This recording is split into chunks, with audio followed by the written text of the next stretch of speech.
Bismillahirrahmanirrahim. Assalamualaikum warahmatullahi wabarakatuh. Dan selamat sejahtera. Bertemu lagi saya Zaza.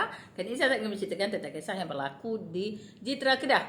Kisah apabila seorang lelaki yang dikatakan telah melarikan diri di hari pernikahannya dan hilang entah ke mana. Ini menyebabkan pasangannya, iaitu ibu tunggal, anak seorang yang ingin percaya untuk berkahwin dengannya, kecewa kerana wang dihabiskan untuk majlis yang diadakan. Majlis yang diadakan itu telah menjemput 1,000 orang, iaitu rakan-rakan dan saudara mara. Tetapi malangnya majlis tersebut tidak menjadi kenyataan.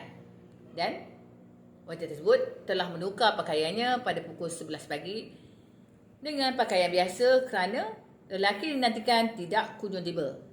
Dan menurutnya, pada mulanya keluarga lelaki tersebut memang tidak bersetui hubungannya, tetapi lelaki tersebut telah memberi keyakinan untuk memberitahu bahawa beliau betul-betul ingin berkahwin dan akan mengadakan majlis persandingan pada 13 Disember 2025. Tetapi setelah ini yang berlaku, berkemungkinan majlis itu akan dibatalkan dan pihak wanita tersebut akan mengambil tindakan undang-undang. Apapun, semoga baik-baik saja. Okeylah, kita jumpa di video selanjutnya. Jangan lupa terus subscribe, like, share, komen YouTube kami. Kita tak selalu.